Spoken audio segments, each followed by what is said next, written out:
Hey guys, welcome back to the channel.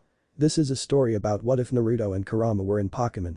Before I start, please support for more amazing content and do consider subscribing to my channel and share this video with your friends. This is written by pokemonperson, link in description and support writer. Let's start the video. Naruto vs Madara. Pain, demise. Naruto was weak, his vision was fuzzy. The ninja war was coming to an end. Naruto was dying. He received the other half of Kurama's from his father, but that didn't matter. His body was gone. "Naruto-kun," yelled Hinata, watching in horror as someone else she loved was dying before her, while Sakura was trying to heal him. "If only I had more time." All other shinobi were focused against Madara, but some that knew the blonde were grieving. Everyone that knew him felt immense grief, but held it in. All but three. Minato couldn't hold back his tears, watching his son going out of his grasp for a second time. Hinata, for losing the one she loved.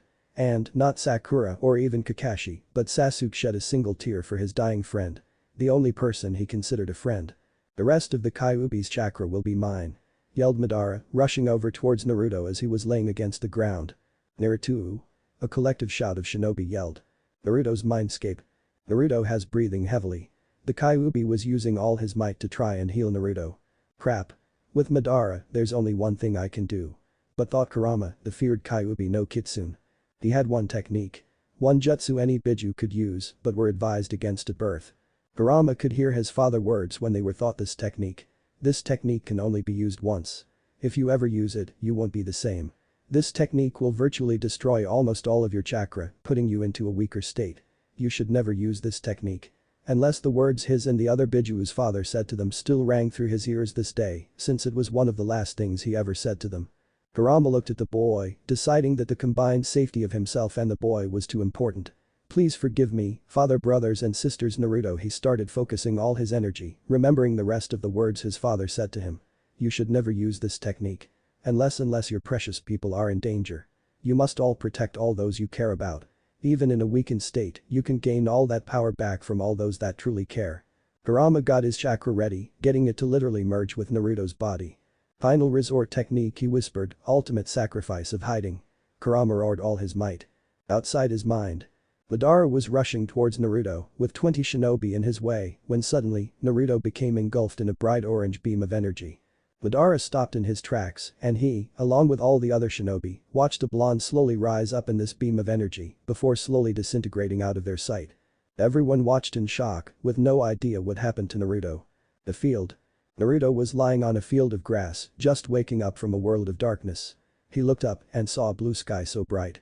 He looked around, not recognizing the place, but recognizing a presence amongst him. He looked next to him and saw a small orange fox. Now Naruto was terrified. How was the Kyuubi out? And why didn't it have 9 tails? Naruto was still on his back, looking at the little fox for a while. He was positive it was Kurama, no one else had the same energy that he did. But he was so small now. The fox woke up, blinking before looking at Naruto. It then started looking at itself, before getting comfortable again. After a minute of silence, both Naruto and Kurama did the most rational thing. They started to scream and panic. After 5 minutes of flailing arms and, in Kurama's case, tails, they collapsed and started to take things in. They had no idea where they were. The almighty Kyuubi was a lot smaller than before and was outside of his container.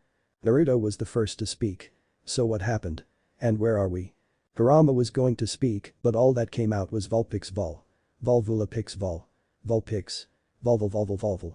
He couldn't actually talk to Naruto, and all that came out was the noise Vulpix. "Damn. I can't speak. Kid. Can you hear me?" he thought.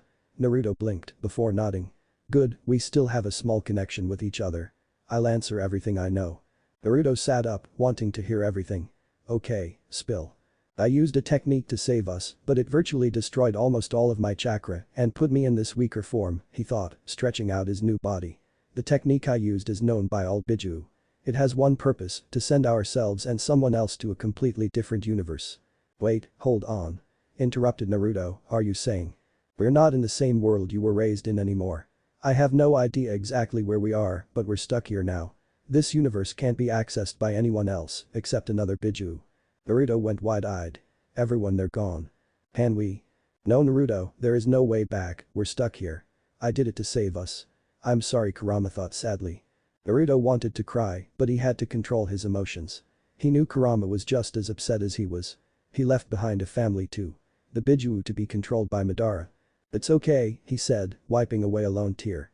His body was really sore, but he could still stand up. I understand. Kurama nodded before getting up as well. What do we do now? Naruto asked him.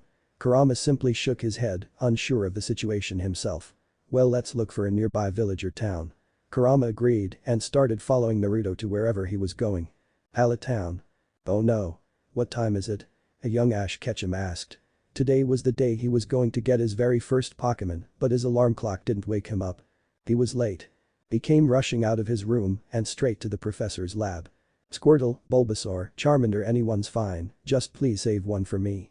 He panicked. He was running as fast as possible. He was worried the professor gave away all his Pokemon. He was going so fast that he didn't notice the person in front of him before he crashed into him. Sorry. He said, picking himself up and dusting away any dirt. It's fine, really. Just watch where you're going next time. The man Ash ran into looked older than him. Probably 17 or 18. He had spiky blonde hair, blue eyes, and these distinctive whisker marks on his face. He was wearing a weird orange and black getup that had a lot of tears in it, as well as some black sandals. He was also wearing a headband with a weird symbol on it and had this pouch on the side of his pants. He also noticed that the guy had a Pokemon with him. A Vulpix, to be exact. Who are you? He decided to ask. The older teen picked himself up and put a kind grin on his face. I'm Naruto Uzumaki. Well, I'm Ash Ketchum and it's nice to meet ya. And sweet Pokemon. He replied, pointing to the Vulpix. Both Kurama and Naruto were thinking along the same lines, Pokemon. Ash looked at him for a few more seconds before his eyes went wide. Wait. I'll talk to you later. I almost forgot about going to the professor. Later. He ran off waving. They both watched as Ash ran off. Well, thought Kurama, he's as good as anyone else to ask about this world. Let's follow him. Naruto nodded, since they had nothing better to do. They both ran after the kid. Professor Oak's lab. Sorry Ash, that one's gone too. Ash was talking to Professor Oak inside his lab. Apparently, he gave away all his Pokemon. Come on Professor. There's got to be one more. Ash whined. Well, he started before a figure came barging in through the floor with a small Pokemon not far behind. Hey. It's that guy I crashed into. Ash said, pointing at the lying figure. Why hello there. Oak greeted to the figure on the floor as he picked himself up. What can I do for you?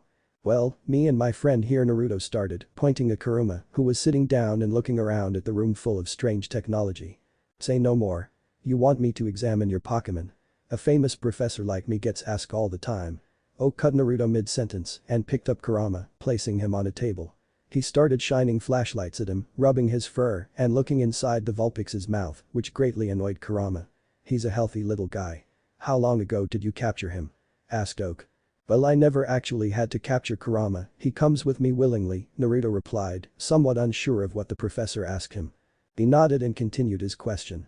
And a nickname too. But I meant when did you use a Pokeball on him? Pokeball? Asked a confused Naruto, what's? Say no more. Cut off Oak. He walked away a little bit and started shuffling through drawers and took out a small red and white ball. He came back over and placed it into Naruto's hand. Just use that on him and you're good to go. Naruto was seriously confused on what to do and decided to look at Ash for some help. Seeing his confusion, Ash did a throwing motion with his arms. Naruto saw this and nodded, chucking the Pokeball at Kurama. It hit his head and he was sucked up into the ball in a red beam of light. The ball started to shake a little bit before making a popping sound. Congratulations. You just caught your Vulpix. Oak said delighted. Ash was also smiling since he just saw a Pokemon being captured before his very eyes. Vulpix? He asked confusingly. Oak nodded, yes. Kurama as you called him is a Vulpix. One of the many species of Pokemon. Naruto still didn't know what exactly a Pokemon was but decided to just nod and take the Pokeball. He pressed the button on it and it shrunk down. He was surprised by this and put the ball in his kunai holster, which surprisingly was empty. Thanks old man. Professor Oak smiled and nodded, no problem young man. Now tell me, do you have a Pokédex? The what? Say no more. I have one that I can give to you. He started shuffling around through another one of his many drawers and pulled out a Pokédex. Professors like me carry many of these on us for new trainers. Now let me take your picture he said, about to register Naruto into the national Pokédex for his id. Naruto didn't know what to expect, but what he didn't expect was the strange machine actually recognizing him. Naruto Uzumaki, Viridian City, it said in a robotic voice. Oh. You came all the way from Viridian. Naruto was confused but decided to nod anyways. Good. You're all set. And here, have a few more pokeballs too while you're at it. Naruto thanked the professor and took the decks. He decided that the old man probably wasn't the best to tell his story to, since he would probably ramble about some scientific thing about how it was all a dream or whatever. What he was really curious about though was who this Naruto Uzuki is. If this is a different universe, is there another me? By the way, I've noticed your clothes are wrecked, Oak said, pointing to Naruto's ripped clothing. Well, you can't go on a journey like that. I won't allow it. Tell you what, young man, if you walk down that hallway and take the second door on the right, you'll find my old closet. You can find a few old clothes of mine you can wear. Naruto nodded and walked off, not entirely sure about how he felt about wearing this old man's old clothes. Now, where was I? The professor thought out loud, turning back to Ash. Yes. Ash, your Pokemon. Like I was going to say, I do have one Pokemon left, but I'm not sure if it would be suited for you. Professor, I'll take it. Ash replied excitedly. Oak begrudgingly nodded and activated a button on his table, revealing a hidden Pokeball with a Thunderbolt sticker on it. The ball opened up in a red light and a yellow mouse came out of it. Pikachu. Its name is Pikachu. Oak informed Ash. It's so cute, it's the best of all. Ash replied. You'll see, replied Oak. Ash was confused as to what Oak meant by that until it started to electrocute him when he tried to hug it. Pikachus are usually shy Pokemon, but they can have a shocking personality. I see what you mean. Now take these, your own Pokédex and Pokeballs. Thank you. Ash replied as Pikachu shocked him, the professor. When Pikachu stopped, the professor got a hold of himself and cleared his throat. Now Ash, let's wait for Naruto and head outside. Outside the professor's lab. A huge group of people were waiting outside for them. Or more accurately, waiting for Ash. They were playing an assortment of instruments and held up a banner with his name on it. In the front of the crowd, Ash's mom was there. Oh, Ash, I'm so proud of you. You're finally going to fulfill your dream and start your Pokemon training. But I'm going to miss you so much. Oh, my little boy, I packed your sneakers and jeans, nice clean shirts and underwear and your favorite snacks and some hot chocolate in case you want something hot, but be careful not to burn yourself. And a pair of rubber gloves to do your laundry and a new clothesline to hang it out to dry. Mom, you're embarrassing me in front of all these people. Don't you know I'm a big kid now? Pokemon trainers can take care of themselves. Oh. She said, taking notice of Naruto standing behind him, and who might you be? I'm Naruto Uzuki, Naruto said, deciding to go with his name in this universe. Naruto was now wearing a black shirt with a black and white Pokeball logo on it. He had a pair of sliver jeans on, with his old kunai holster on his side, now holding his Pokeballs. He had a black pair of basketball shoe on and a pair of black fingerless gloves. He also had an old-looking black backpack on, with a few patches here and there. Nice to meet you, young man. Nice to see someone responsible will be going with my Ash, she said, before both Naruto and Ash looked at her strangely. What do you mean, Miss Mom? They both asked. Well, you're both going out in the world with a Pokemon, so you're probably going the same way, right? Naruto blinked when he heard this. He had no intention of being involved with this kid in any way, but he guessed he needed some guide. Sure. I'll go with him. Really? Ash said, looking up to the odd-looking guy he met less than an hour ago. Sure, you're only 10, so you probably need someone to go along with you anyways. Don't want you to do anything stupid. Ash huffed at that comment but didn't say anything, deciding that someone looking out for him would be useful. Fine then, you can come with me. Elia smiled at that and noticed the Pokemon with Ash. That's your Pokemon. Pikachu replied. Pikachu. Yep, that's my Pokemon. Hi. But Pikachu at my side, I'll get all the Pokemon in the world. I thought all Pokemon stayed inside their Pokeballs, why doesn't this one? Huh? Oh yeah, right. Pikachu, get in the ball now. Pikachu. Pikachu, Pikachu, Pikachu. In rhythm as Ash continually tosses a Pokeball at Pikachu. Oh, you're playing catch. You're friends already. Sure. Pikachu and I are real pals. Right. Naruto rolled his eyes at this comment, knowing fully well on how Pikachu felt about Ash. But it's a little weird. Weird? Ash asked as Pikachu began to shock the crowd. Those rubber gloves your mom packed will come in handy, said an electrified Oak. Why? Rubber doesn't conduct electricity. Hooray. Don't forget to change your underwear every single day. Naruto snickered at Ash's mom's comment. Okay, he said begrudgingly. Pikachu. Outside of Pallet Town. Ash was dragging Pikachu along the road, wearing his rubber gloves and holding him on a wire he used as a leash. Naruto's sweat dropped at the sight. That has to be animal cruelty, he thought. Agreed, replied Kurama through thought. Yeah, wait. You can still talk to me inside that ball. Naruto wondered, confused. Kit. I used to be inside your stomach when I talked to you. This small ball isn't enough to break our link. Oh okay. Naruto thought back, still walking around with Ash. So what do you think of the situation right now? Tell the boy your story, Kit. Kurama replied. What? He'll think I'm crazy. Naruto thought back. He's 10. Tell him anything convincingly enough and he'll believe it. Kurama replied. Naruto thought about it for a second and sighed, figuring he had nothing to lose. Hey Ash, Naruto said, let's stop for a bit, there's something I have to tell you. The reveal. Wow, Ash replied, cross-legged on the ground. He just heard Naruto's story and frankly it was a lot for him to process. Even Pikachu was looking at him with wide eyes of disbelief. It's a lot to process, but it's the truth. Naruto said to Ash and Pikachu. Wait. How do I know that you're not lying or anything? You don't look like a ninja with superpowers. Ash asked accusingly. Naruto sighed and decided a small demonstration was in order. Fine, I'll prove it. You see that tree over there? Yes, what a boo. Rasengan. Naruto yelled, plunging a blue sphere straight into the tree. Naruto and Pikachu watched wide-eyed at the bits of wood flying away from the tree. They were both astonished, especially Pikachu.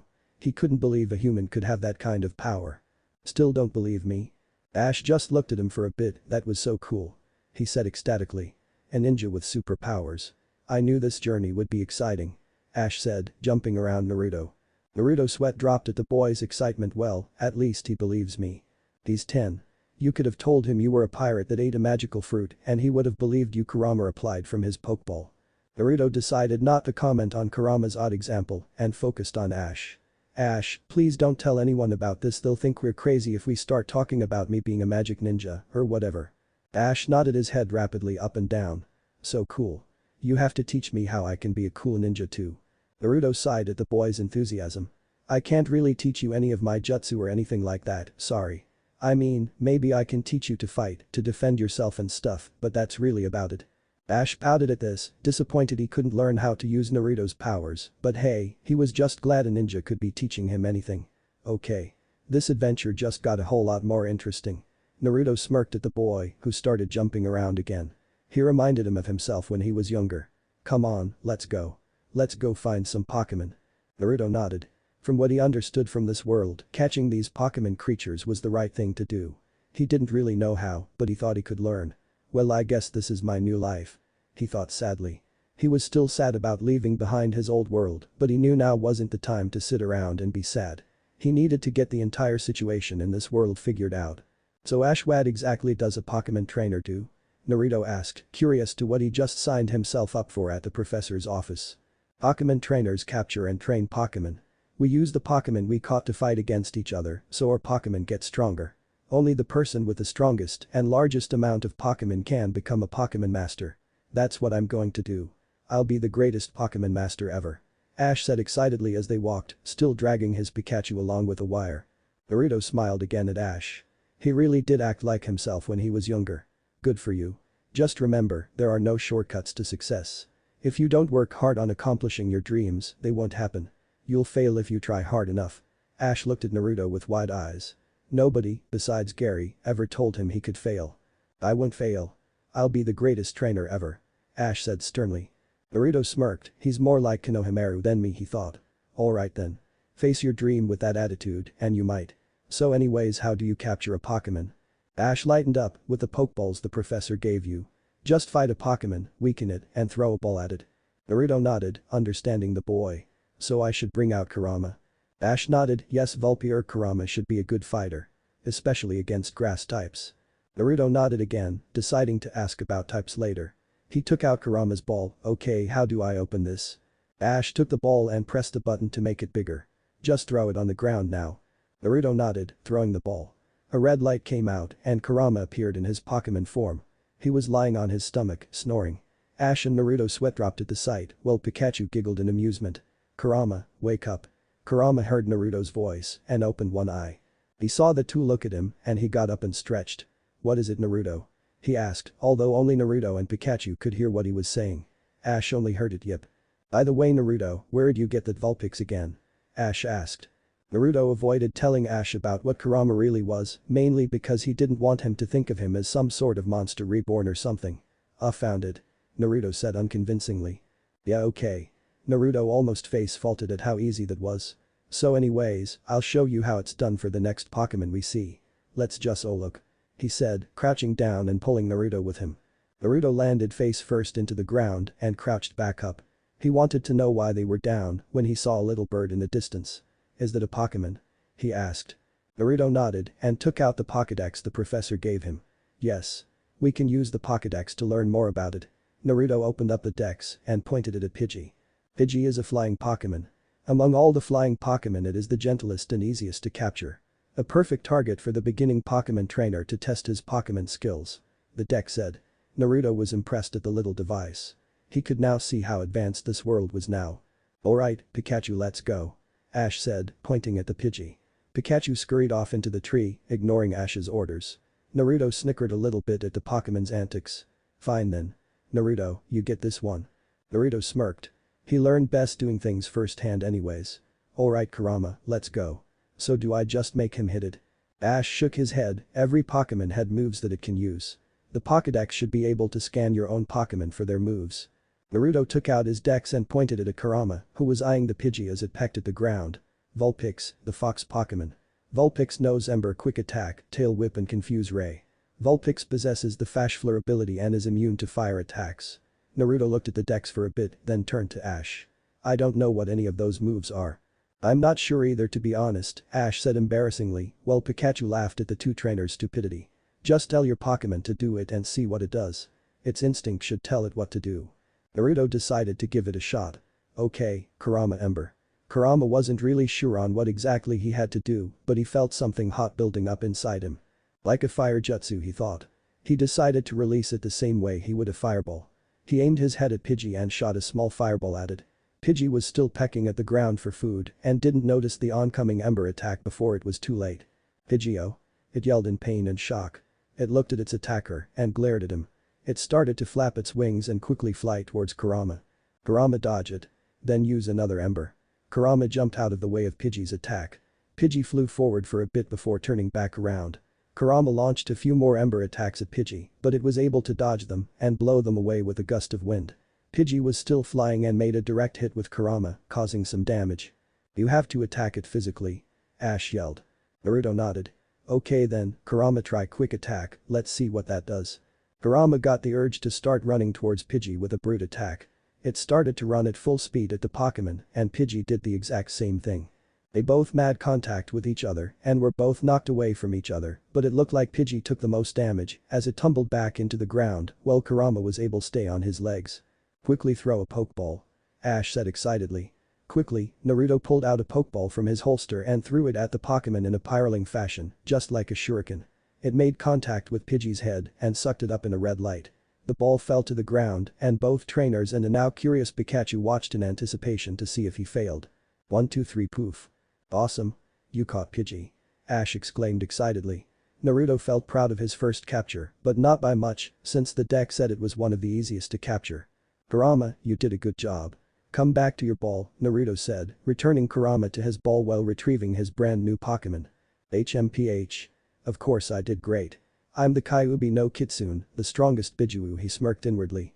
Naruto rolled his eyes and put the balls away. You're so lucky. You got to catch your first Pokemon. I'll get the next one for sure. He said. Naruto simply chuckled as Ash viewed another group of Pidgeys in the distance and picked up a rock. If Pikachu won't fight for me, I'll have to damage the Pokemon, he said, chucking the rock. It ended up hitting the back of a Pokemon's head, gotcha. But when Ash got a better view of the Pokemon, he saw that it wasn't a Pidgey. He pulled out his dex to scan it. Unlike Pidgey, Spearow has a terrible attitude, it is very wild and will sometimes attack other Pokemon and humans. Spearow started attacking Ash, who used his bag for cover as Naruto got ready to drive it away before it noticed Pikachu. Spearow started to attack Pikachu, who was able to dodge it on his branch but almost fall off. It blasted Spearow with a thunderbolt when it tried again. You got it. Ash said. Spearow picked itself off the ground and let off a cry. Both Ash and Naruto noticed the swarm of Spearow that started to come out from the trees and they were all nervous. Crap, I'm still low on chakra from when I came here and I used the rest up on that Rasengan. I can't fight these guys. Should we run? Ash said nervously. Pikachu agreed. Since Naruto had no chakra, he wasn't in the mood to fight a swarm of Pokemon. Let's go. He said running off, with Ash and Pikachu not far behind him. They ran, but the Spearows were fast and started attacking Pikachu before he fell down. "Hey, you leave Pikachu alone," Ash yelled, rushing in to pick up Pikachu, with Naruto's aid in fending off the Pokemon. Ash picked up Pikachu, and Naruto was able to knock away some of the Spearow. They started running again. After a little bit more, they came across a waterfall. "Well, here go," Ash said, about to jump. But Naruto cut him off. "I should at least have enough to water walk, please let me have enough," he thought, grabbing Ash bridal style and jumping off himself. He landed on the stream and started running some more. "Whoa, you can water walk," Ash said. "Now not the time," Naruto replied. He ran for a bit more before he saw a giant serpent thing in the water headed for them. "Whoa. Is that a Pokemon? It's so big," Naruto thought before avoiding the Pokemon's charge by diving into the water.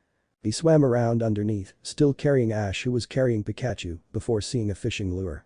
He grabbed that lure and was pulled out of the water. "Oh. It's just two trainers. And a Pokemon. Are you okay?" Naruto heard a girl's voice and turned around to see a girl, roughly Ash's age. "I'm fine, thanks," Ash replied, before the girl yelled. "Not you. Look what you've done to that poor little Pokemon. It probably needs a hospital right away." "A hospital? For Pokemon?" Ash asked with wide eyes as he and Naruto got up. "Yes. It's that way," she said, pointing. Just then, they saw the flock of Spearow coming their way. "Come on, let's go," Naruto yelled, carrying Ash piggyback style and hopping onto the bike while putting Pikachu into the basket. He started pedaling away. "Hey, my bike," the girl yelled. "Don't worry, we'll return it someday," Ash yelled from Naruto's back. "HMPH," the girl humphed as they rode away. With Ash and Naruto. It started to rain. Naruto was pedaling as fast as he could, wanting to get away from the Spearows as fast as possible. "Don't worry, Ash, Pikachu, we'll make it in time," Naruto said reassuringly. Naruto was only focusing on going fast and didn't notice the rock on the road and tripped over it. Ash, Pikachu and Naruto fell to the ground. Naruto picked himself up while Ash crawled to Pikachu. "Pikachu, I know that you don't like your Pokeball, but please go inside. It's the only way I can save you. I want to make sure you stay safe." Pikachu looked at Ash as he brought out the Pokeball. He just looked at him. "Please Pikachu, get inside." Naruto looked at the scene, then turned around when he heard the cry of the Spearows. The flock was catching up. Ash saw this and picked himself up, going past Naruto and stood in front of Naruto and Pikachu. "If you want to get to Pikachu, you'll have to go through me," he yelled. Naruto ran next to Ash. "If you want to hurt either of them, you'll have to hurt me first, you ugly pigeons," he yelled. Pikachu saw what the two were doing and used its remaining strength to get up. It ran and jumped, using Ash as a platform to launch one last attack. He used his remaining energy to use thunder to protect his new friends. "Pikachu!" He electrocuted all the Spearows, making them faint. Ash and Naruto watched in shock at what the little mouse did. They also yelled out when they saw the little guy faint. "Pikachu!" Viridian City's Pokemon Center. Naruto and Ash were sitting in the center's lobby. After Pikachu collapsed, they rushed immediately to the center. Pikachu was in critical condition and was rushed into the emergency room. They both had to wait outside while Nurse Joy healed him and Naruto's two Pokemon. "Hey Ash, maybe you should call home, might take your mind off things," Naruto said to his worried friend who was busy pacing back and forth. Ash nodded, walking over to the video phones with Naruto right behind him. He dialed up Professor Oak's lab first and waited. The video came on and both Naruto and Ash were greeted with the back of the professor's head. "Hello Ash. And Naruto. How are you two?" "Oh Professor," Ash said, "we only see the back of your head." Oops. Wrong camera. Let me just there we go," he said, messing with some controls and fixing the view. "Okay now, where was I? Oh, yes. You called your mother earlier, didn't you Ash?" Ash nodded, he did that right after giving Pikachu to Nurse Joy. "Well she tells me you two are in Viridian City, that right?" Again, they both nodded. "That's splendid. All the other Pokemon trainers made it there with no problem and I'm pleasantly surprised you two got there so soon. I admit when you left I had my doubts that you could handle your Pikachu Ash. But when my grandson Gary said you wouldn't have a single new Pokemon by the time you got to Viridian City and I bet him $1 million that he'd be wrong," the professor said while laughing. "Well, money isn't everything, right Professor?" Ash said as the professor stopped and got into a depressed state with a little rain cloud above him. "Why do I even bother?" he muttered to himself as Naruto's sweat dropped and Ash chuckled. "Well, I caught something Professor," Naruto said as the professor perked up. "I caught a Pidgey," he said. Professor Oak clapped. "Splendid. Pidgey is a common first catch, but it is a good one. We also saw a weird Pokemon Professor," Naruto said with Ash nodding behind him. It looked like that one on that tablet over there. He said, pointing to the wall with a bird Pokemon on it, along with two other birds and a dog thing on it. Don't talk such nonsense. You two couldn't have seen this Pokemon. Trainers have searched their whole lives and never seen it, he said. But Naruto was sure that he saw it, he remembered it clearly, as if it was yesterday. Flashback no jutsu. A few hours back. Naruto and Ash were running towards the center when they saw the sky clear up and a rainbow appear. Above the rainbow flew a bird with the sunlight shining off of it. Hey, a Pokemon, both Naruto and Ash thought, but they were too busy running to think about it too much. They just continued running. Epic flashback end. Ash was just saying goodbye to Oak as he hung up. They both turned around when they heard someone yelling at the door. Hey. I knew I'd find you two here. It was the girl they met earlier and she was carrying the destroyed bike they left behind. And she looked pissed. God damn it. Thought Naruto, never piss off a female. He thought. You two owe me a new bike. You broke it after you stole it to save your Pokemon, she said, dropping it to the ground. I want a new bike right now. She yelled. Ash was about to speak, but Naruto spoke up instead. Look. We're sorry, but please shut up, he said, while Misty looked furious when he said that. I just did something extremely stupid, he thought, but he decided to continue with what he was saying anyways. We did something stupid and we'll pay you back someday, but right now isn't the time to yell at us. We had to save Pikachu and couldn't think of anything else. Right now he's in critical condition and you standing here making a commotion at a hospital of all places isn't helping anyone right now. He said sternly. Misty was mad but calmed down under the man's gaze. Remember, Naruto is 18 during this time. She decided he had a point. She turned to Ash. How's your Pokemon? She asked. I'm not sure. He started before Nurse Joy came out of the emergency station with Pikachu and a tray of Pokeballs on a stretcher. Pikachu, are you okay? Ash asked as all three trainers walked towards the stretcher. He'll be fine, he just needs rest in the emergency room. And you there, Mr. Naruto, Nurse Joy said, picking up the tray, your Pokemon are perfectly healthy. Just a little healing was done. Naruto nodded, thanking the nurse and putting the balls away. How are you, Kurama? He thought. Fine, wasn't really hurt anyways. I just had to eat something she gave me, then I just took a nap, he replied lazily. You two might want to wait with Pikachu at the emergency room, Nurse Joy said, pushing Pikachu away. Naruto and Ash nodded. They turned to look at the girl. Look, we'll deal with the bike thing later. Pikachu needs us. Naruto said. The girl nodded and watched the two as they walked away. Few hours later. Naruto and Ash were in the emergency room when they heard a commotion outside. What was that? Asked Ash, while Naruto shrugged. They say a hole being blown up in the roof and two trainers, a giant machine and three Pokemon standing there. Who are you? Ash yelled, seeing the two. Naruto face palmed. Idiot. If they're bad, they won't tell us. No idiot would just tell them who they are, he thought.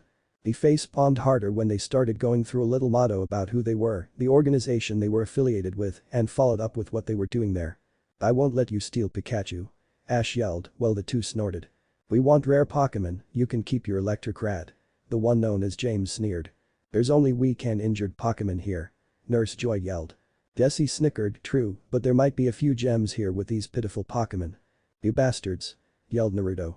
They smirked. Quiet, you tweeny twerp. Miyeth yelled. Beacons, let's go. Yelled Jessie. You two coughing. Yelled James. The trainers ran and pushed Pikachu with them. Naruto could have fought, but he decided he wasn't experienced enough to fight an actual trainer battle. He could fight them now that his chakra replenished, but he didn't want to make a scene. They ran into the Pokemon storage room and hid from the Pokemon. Just then, the power went out. Don't worry. We have a backup generator. It runs on Pika power. Nurse Joy said, pointing towards a spark in the darkness. They saw a strange device several different Pikachus were hooked up to. This is definitely animal cruelty, Naruto thought. Look at all those Pikachus. Ash exclaimed. I'll start transporting these Pokeballs to safety. Nurse Joy said, running towards a computer. As she got on, the door exploded. Jessie and James barged in, with their Pokemon and Miyeth. You're no match for us. Alright, it's time to stop running. Let's fight. Yelled Naruto, running in front of the two trainers. He decided to face these jokes head on. Jessie and James sneered again. You and what Pokemon twerp? Asked Miyeth, as coughing ran up to Ash's face and tried to look intimidating. Naruto closed his eyes and Team Rocket were confused until they heard a swirling noise. They saw the blue ball in the blonde's hand and were confused. Good thing I learned to do this one-handed, thought Naruto as he forced the blue sphere into Coughing's face. Rasengan. He yelled, driving the ball harshly into his face and blowing Coughing back into a wall where he collapsed. Everyone but Nurse Joy, who was too focused to notice, and Ash and Pikachu, who already saw it, were completely dumbfounded by the display. What was that? Who is this guy? Thought Jesse, James and Mia. Ekans started to slither away, but Jesse wouldn't allow that. Ekans, don't be afraid of some freak of a twerp. Attack with bite. Ekans, almost forcibly, lunged itself at Naruto. Naruto was about to charge another Rasengan, but stopped when he heard electricity cackling and saw the snake before him get electrocuted. He turned around and saw Pikachu standing up on his cart. He apparently felt better. Do I have to do everything here? Said overconfident Mia. Pikachu! Yelled Pikachu as the other Pikachus ran towards him. They all started to generate electricity through their cheeks and passed it along towards Pikachu. Say, what are you doing? Asked Mia. Pika started Pikachu, starting to charge up electricity, choo. He yelled, releasing it all at Team Rocket. Misty and Ash watched in shock as Team Rocket got electrocuted to the point where a small explosion happened and they went through the roof. Oh no. Looks like Team Rocket's blasting off. They yelled as they disappeared into the sky. Some field far away. Team Rocket came crashing down into a field after being blasted off. Whoa, James grunted as he picked himself up. That was no ordinary Pikachu. It generated so much electricity. He said. Jesse and Mia nodded as they got up themselves. Yeah. And that one blonde twerp was weird too. He used some weird attack on coughing. Exclaimed Mia. You think he's some Pokemon in disguise? He asked. Jesse and James shrugged, unsure of the situation. Either way, we have to tell the boss. Someone that dangerous shouldn't be left unnoticed in Kanto. Not while Team Rocket's around. Yelled James. The rest of the group nodded and prepared themselves for the day ahead of them. Path to Pewter City. Why are you still with us? Asked Naruto as he, Ash and Pikachu were walking towards Pewter City with Misty right behind them. After getting rid of Team Rocket and getting their Pokemon back, they left to continue their journey. I told you, I'm not going to stop following you until you pay me back for my bike. She exclaimed as Naruto's sweat dropped. And what was with that thing you did at the center? She questioned. Naruto didn't skip a beat when he replied, I'll tell you some other time. Right now, it's better if you don't know. Trust me. Misty was mad that he wouldn't tell her, but decided to drop it and trust him, for now at least. Well, whatever. She screamed. What is it now? Ash asked as he turned back to her. It's a bug Pokemon. She said, pointing towards a tree. Underneath a tree was one of the biggest caterpillars Naruto ever saw. Hula Caterpie. Ash said excitedly. Bugs are disgusting and I don't like them. Do something. She screeched. Ash smirked as he took out a Pokeball. Stand back, this one's a piece of cake. Pokeball go. He yelled, throwing the ball. Don't you have to weaken the Pokemon first? Thought Naruto as he watched the ball. On it with repoof. The ball stopped shaking and Caterpie was caught. Apparently it isn't always like that, Kurama commented from his ball, fully aware of what was happening through Naruto's mind. Yes. Ash yelled, picking up the ball and showing Naruto and Misty, look guys. I caught my first Pokemon. He said excitedly. Just keep that thing away from me. Misty yelled. Naruto felt mad at how Misty thought of Caterpie just because it was a bug. It reminded him of how he was treated just because he had Jinchuriki. He didn't have control over it. Kurama scoffed, no matter where you go, you'll always find people like that. Naruto wasn't happy about it, but he had to agree with Kurama about that. You aren't afraid of an itty-bitty Caterpie in a Pokeball, are you? Ash teased. Bugs get me all bugged out. Even when they're in a Pokeball.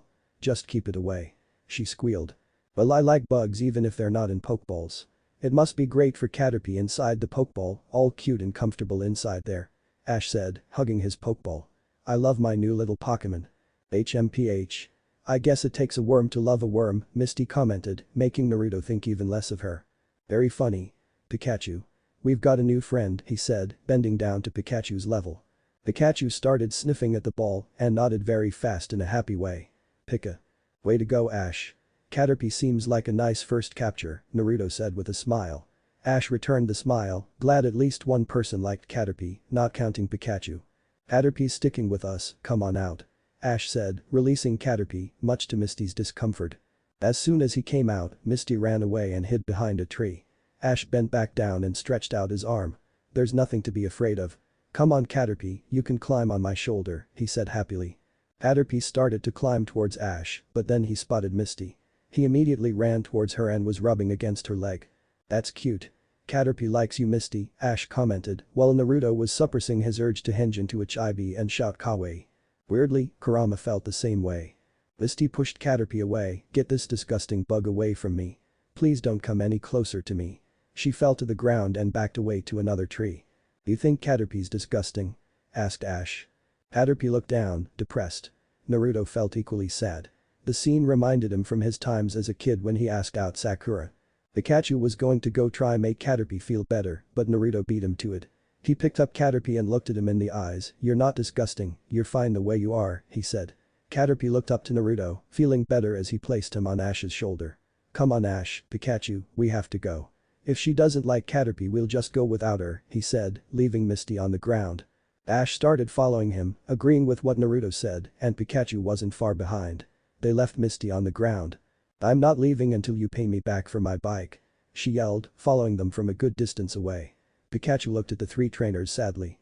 Nighttime, same pathway. Misty and Ash were sleeping. Naruto looked at the two on opposite sides of the stump they were next to and decided to get some alone time for a little. His first since the whole incident. Naruto, let me have some fresh air.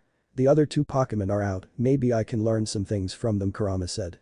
Naruto nodded, knowing that Kurama could probably understand them since he was also a Pokemon. He took Kurama out of his ball and walked away for a little alone time. Kurama looked at the two Pokemon on the stump and hopped on. All Pokemon speak is now translated. Hey, he said.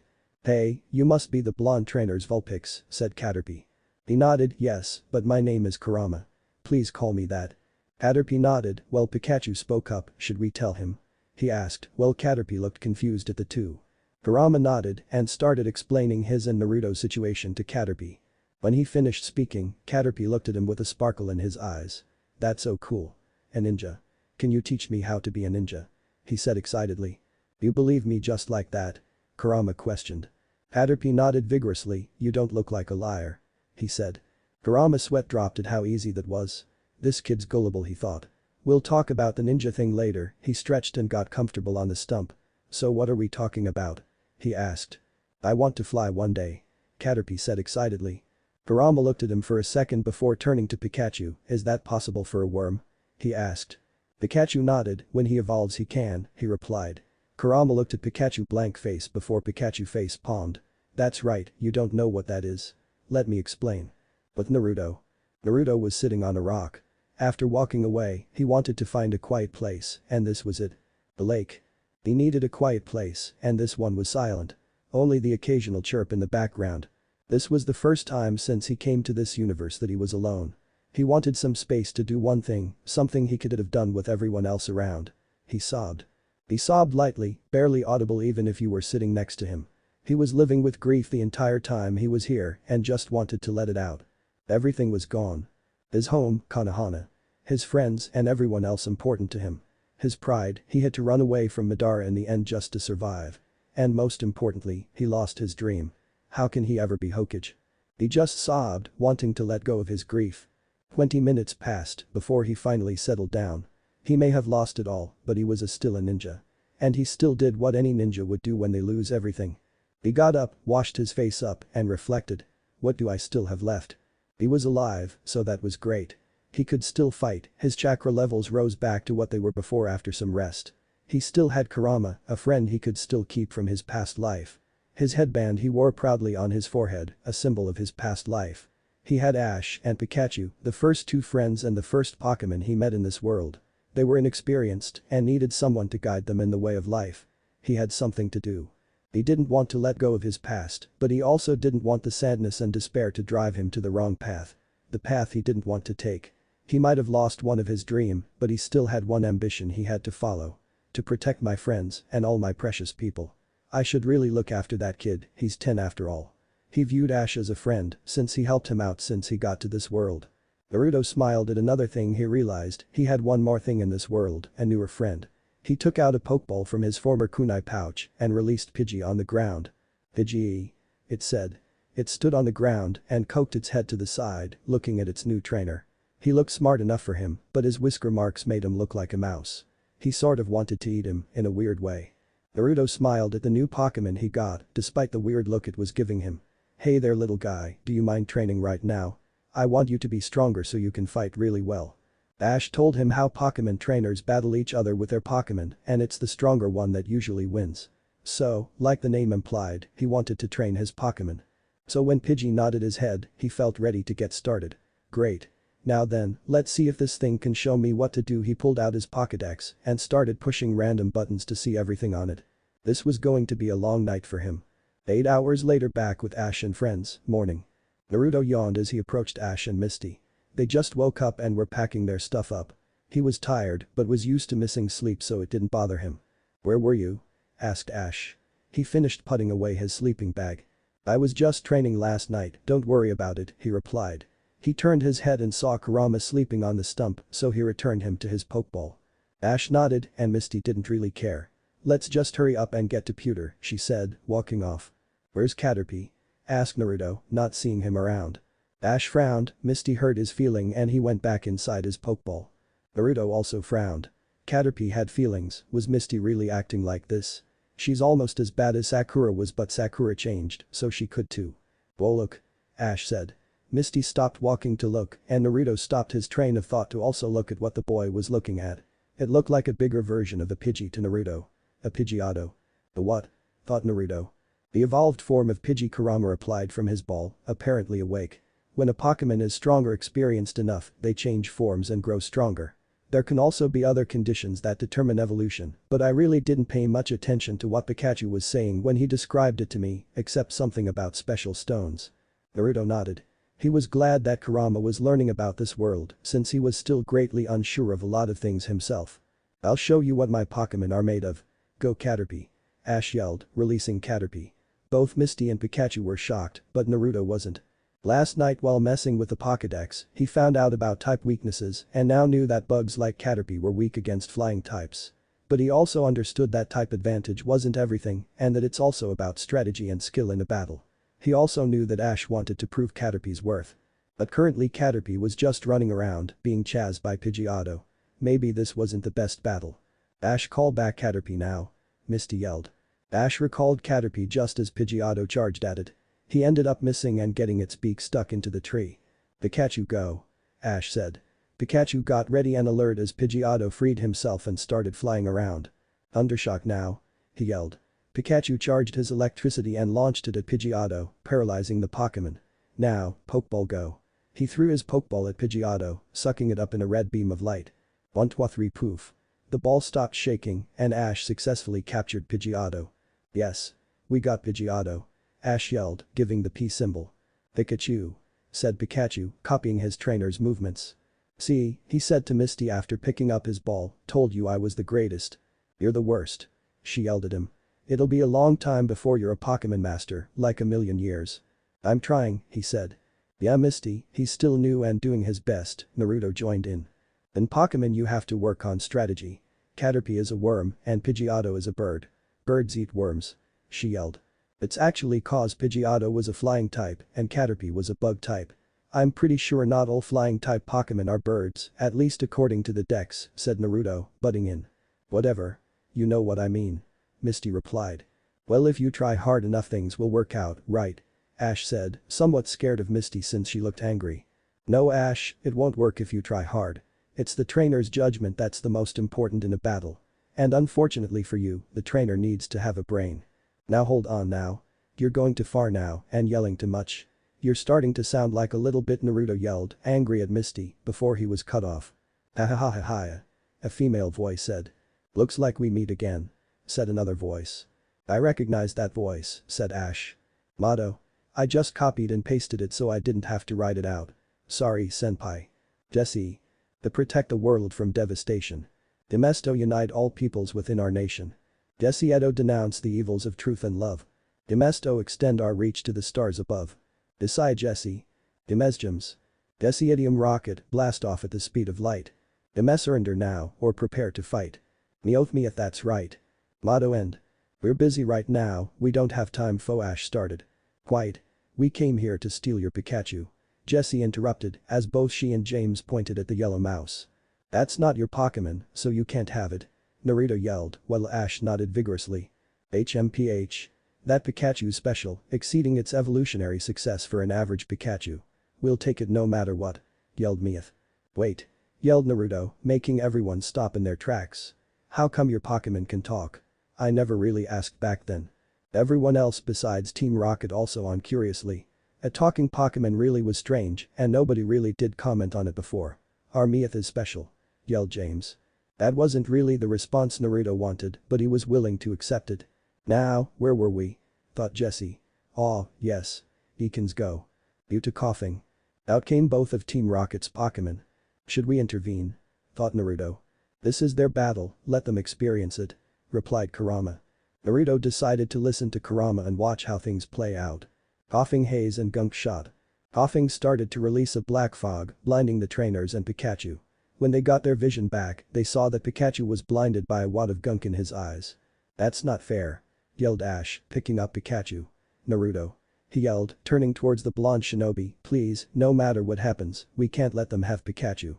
Make sure they don't get him. Naruto nodded, while Misty was taken aback at Ash's actions. Ash looked like he was in thought before taking out a Pokeball. Pidgeotto go. He yelled, releasing his newest Pokemon. Pidgeotto started flying into the air while Coughing floated after it. You know what to do. Yelled James. Coughing started charging at Pidgeotto, who was able to dodge it. He started launching gunk at Pidgeotto. Eakins. Go get your dinner. Jesse yelled. Eakins tried to take a bite into Pidgeotto, but it was able to fly away in time. Pidgeotto used quick attack. Ash commanded. Eakins dig underground. Eakins burrowed underground, making Pidgeotto stop in its tracks and flap rapidly. While this was going on, Coughing sneaked behind Pidgeotto. Pidgeotto, look out behind you. Ash yelled. Pidgeotto turned around and blew away the cloud of gas Coughing launched at him. He then avoided a barrage of gunk shots just as Eakins shot up from the ground and tried to bite him. He avoided it and flew away, but only barely. Team Rocket started to dance around with Japanese fans seeing how good their Pokemon were doing. We're going to get a Pokemon. We're going to get a Pokemon. We're going to get a Pokemon. They chanted, making Naruto sweat drop. Is this really the worst this world has to offer? He thought. Pidgeotto gust attack. Ash yelled. Pidgeotto was in the air being pursued by both Pokemon and launched a gust, but it missed and he was struck in the back by Eakins. No. Pidgeotto. Ash yelled. Pidgeotto received several more attacks from both Pokemon before Ash had to recall it. That's it. Yelled Ash, running towards the two Rocket members with his fist in the air.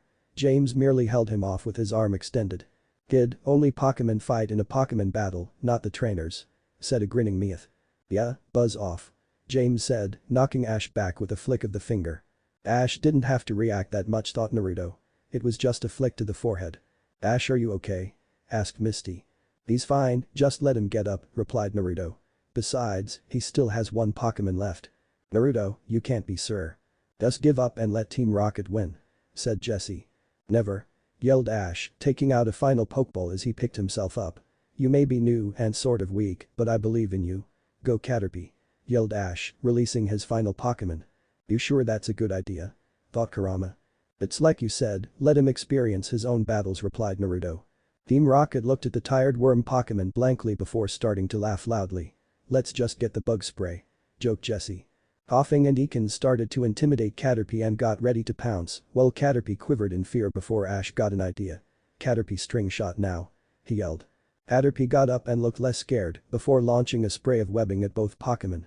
Coughing was completely encased to the point that he looked like a cocoon and fell down, while Eakins had his entire head wrapped. Caterpie then charged at the fallen Coughing and launched it at Eakins, sending them both back. Team Rocket was taken aback by what happened. Beaten by a Caterpie. Said an astounded James. Meowth stepped forwards, let me show you how a real Pokemon does it. Fury swipes attack. He lunged at Caterpie, swiping at the air with extended claws. But Caterpie just launched more string at it, entangling Meowth. Jesse and James picked Meowth up and returned their Pokemon, then began to run away. Looks like Team Rocket needs to blast off. Yelled Jesse. Come back anytime, we'll surely beat you. Yelled Misty, sticking out her tongue. After Team Rocket left, Ash and Naruto turned to Misty. Well Misty, anything you want to say to Caterpie? Ash asked, picking Caterpie up. Fine, I'm sorry, she said. Now you two should make up, Naruto butted in. Misty sighed and extended her hand towards Caterpie before screaming and pulling it away as it started to shoot out webs. Ash put Caterpie down and the webs started to surround Caterpie. It's evolving. Misty said. Everyone was excited to watch a live Pokemon evolution. As the web surrounded Caterpie, a slight light started to engulf him. After a few seconds, out came a green cocoon-looking Pokemon. Ash and Naruto took out their dexes to scan the new Pokemon. Metapod, the evolved form of Caterpie. It has encased itself in a hard shell. Metapod currently knows Quick Attack, String Shot and Harden, but can currently only use Harden in its chrysalis state. It has the ability Shed Skin. Great job Caterpie. You'll evolve again in no time. Ash said. Metapod replied. Ash brought Metapod up into Misty's face. You were about to make friends. You didn't forget, did you Misty? Asked Ash. I didn't forget, but AWWWWW. She yelled as a Beedrill flew past her. Naruto snickered at the scene in front of him. This might be fun he thought. There's still so many Pokemon in this forest. Come on. Ash yelled, running off with Pikachu right behind him. Hey, wait for us. Misty yelled, running in Ash's direction with Naruto, who easily caught up to him. Yup, this will be fun indeed. Unknown location. Are you sure this report is right? Asked a serious-looking man sitting in a chair. Possibly sir, but we can't be too positive about reports from those three, replied a red-headed woman in a white suit. He nodded and waved her off, you're dismissed. The woman nodded and walked away. They turned his chair away from his desk and towards a giant screen. He punched in a few buttons and on the video screen a man appeared. He had messy faded red hair. He had pasty white skin and dull brown eyes behind a pair of glasses. He was wearing a baggy blue jacket and black shirt from what you could tell from the screen. Agent Senjin, are you busy? Asked the man. Please sir, call me Jake. And I'm just finishing up business here in Johto. Why? He asked. There's something I need you to investigate when you come back. I'll tell you the details later. The agent nodded, of course. I'll do my best, Giovanni sir. Giovanni nodded and turned off the screen while petting his Persian. If a man, or whatever he was, exists like that in Kanto, I must see his power for myself. Only then I can see if I have a new threat or a potential ally. He grinned sickly. The power the boy was reported to have was tempting and something he wanted his hands on. Maybe he'll be of much importance as my prize Project Mewtwo. Dun dun dun. Viridian Forest. As Ash and Naruto were walking through Viridian Forest, they had to stop at the apparent scream. AHHH. Misty, what's wrong? Asked Naruto. Their red-headed companion was hanging from a tree, absolutely terrified. You saw a bug. Over there. She yelled, pointing at a nearby bush. The other two trainers and Pikachu sighed. Misty's fear was pretty sad for the average Pokemon trainer. Don't worry Misty, I'll check it out. Who knows, maybe I'll even capture it, Naruto said calmly, walking towards place Misty pointed at. Crawling out from underneath the bush came a caterpillar-looking Pokemon. But this one was obviously not a Caterpie because of its large pointy spike on his head. A Weedle. Good luck catching it. Ash said, pulling out his Pokédex. Weedle, huh? Naruto thought, taking out his own dex. Weedle. The stinger on this Pokemon's head guarantees that any attacker will get the point right where it hurts. The bug type probably Kurama, you want your first battle. Naruto though. Naruto tried to communicate, but apparently Kurama was napping. He sighed and pulled out another ball. I guess this is up to you then. Go Pidgey. Naruto yelled, releasing Pidgey from his ball. Naruto heard a scream and saw Misty running away. The Weedle was rubbing against her leg, so she wanted to get out of there as fast as possible. Don't just stand there, catch it. She yelled, running off into the distance. You can do it Naruto. Ash cheered. Naruto smirked and nodded. Time for our training to pay off. Flashback when Ash first trained Pidgey. Pidgey was sweating hard. It was exhausted from what his trainer put him through, but for some reason he felt like it was going to be all worth it. Naruto made Pidgey run circles around the lake while avoiding small projectiles ranging from rocks, food and mud to work on speed and evasiveness. What surprised him most was how his trainer was able to keep up with him as he flew. After that, he had to break old logs Naruto dug up for practice and to get stronger. Naruto looked at Pidgey and nodded. Good job buddy, you get to rest for the rest of the day. It's getting late, we'll head back after I check you out a little. He took out Dexter and scanned Pidgey. Pidgey, the tiny bird Pokemon. Possess the ability Keen Eye, can't lose accuracy. Moves. Tackle, Peck, Sand Attack, and Quick Attack. Naruto smiled at his Pokemon skill and put him back in his ball.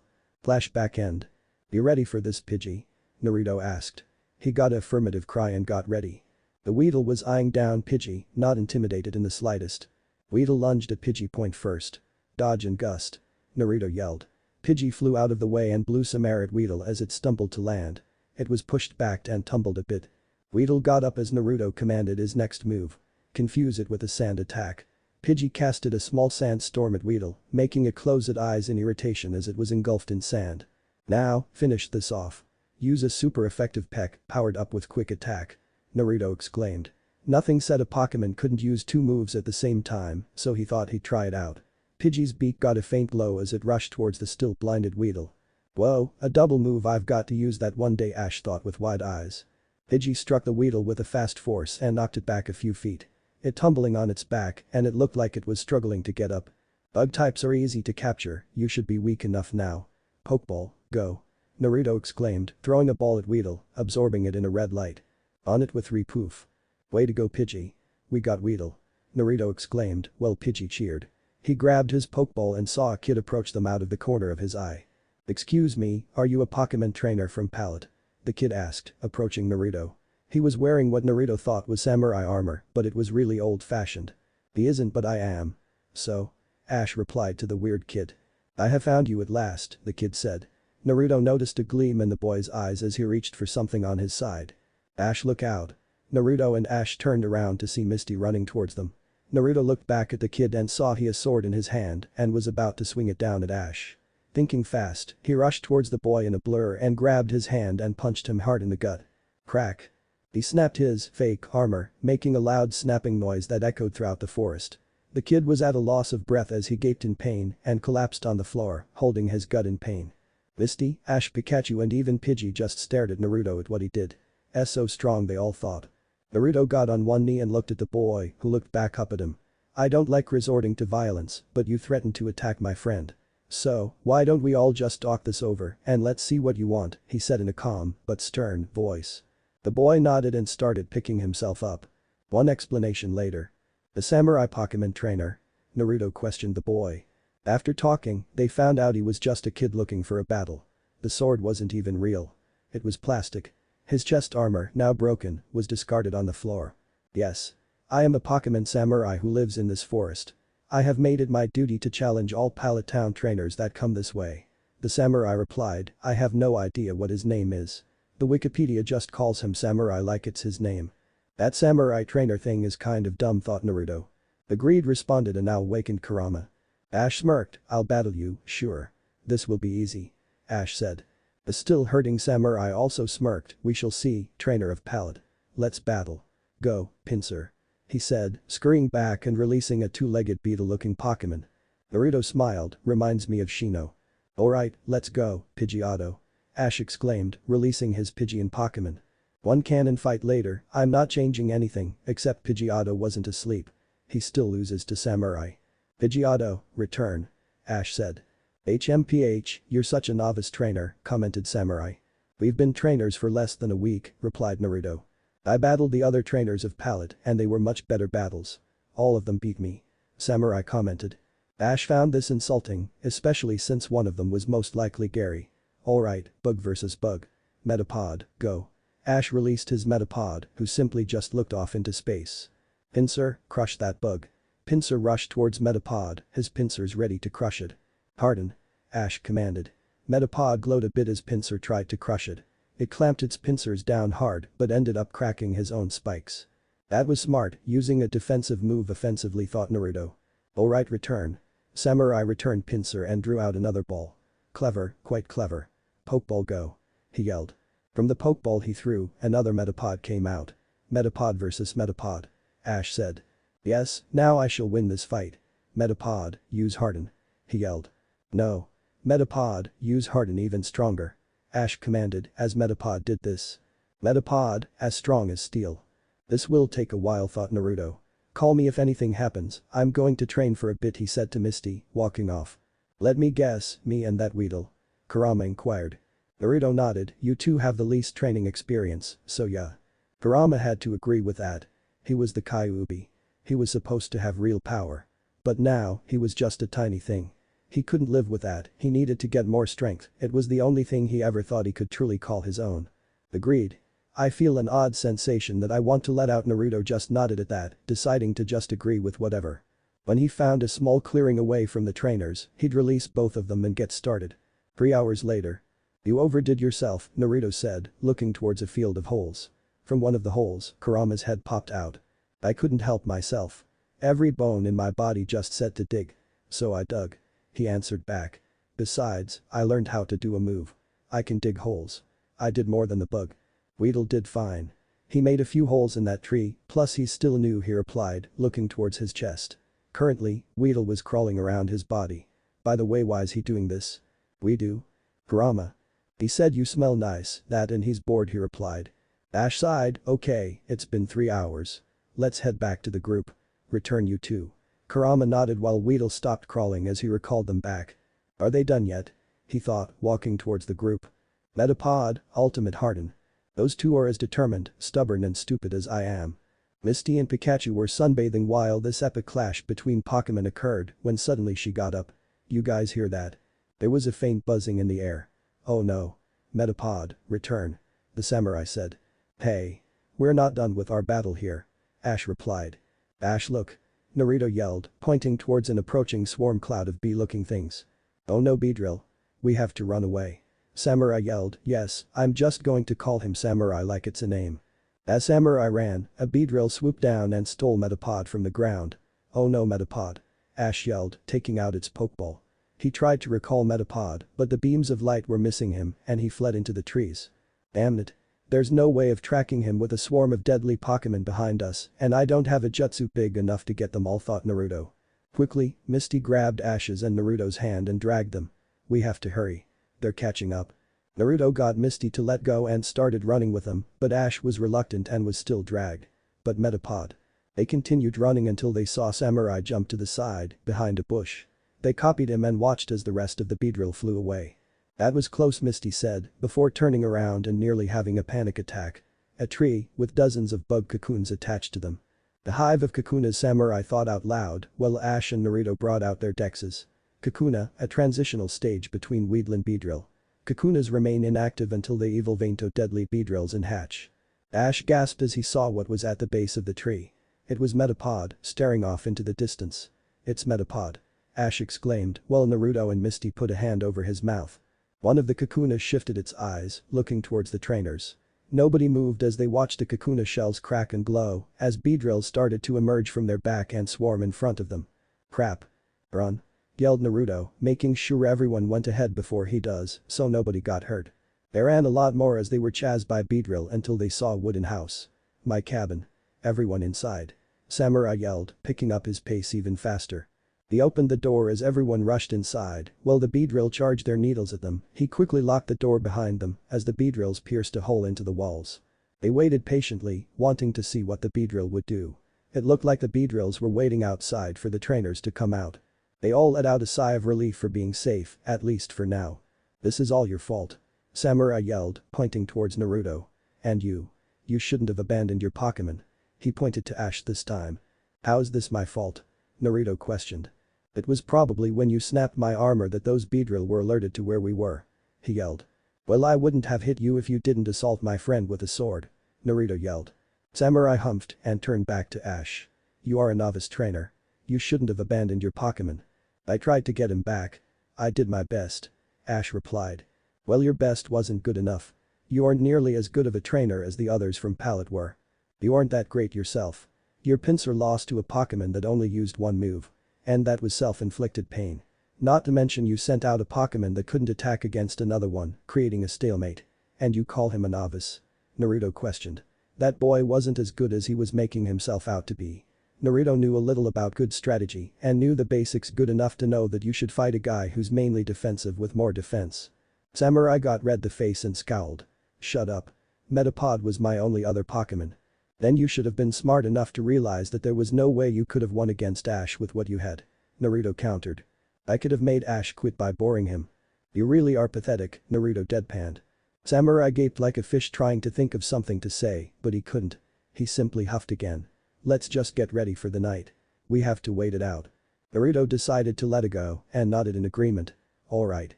Do you mind if I let out one of my Pokemon though? Just for fresh air. Only one, he replied. Naruto nodded and took out Weedle's Pokeball. Maybe a little bit of room will help you evolve, he thought. A group spent the rest of the day playing board games and talking, except for Ash who was sulking about Metapod.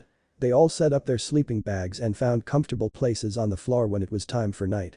Good night, guys. Naruto said, getting comfy as he watched Weedle curl up on Samurai's counter. Good night, Pika, was the collective response he heard as he dozed off. He slept the most peaceful since he got here that night, with absolutely nothing in the world that could wake him up. Morning. Pikachu. Naruto and the other present trainers woke up to the volts of electricity flowing through them. They got a vacuum call from Pikachu. What is it? Naruto groaned, picking up his burnt body as the others started to get up. Pikachu started to jump up and down while shouting in panic, pointing at Ash's sleeping bag. It was empty and he was nowhere to be seen. Where's Ash? Misty questioned while Pikachu panicked some more.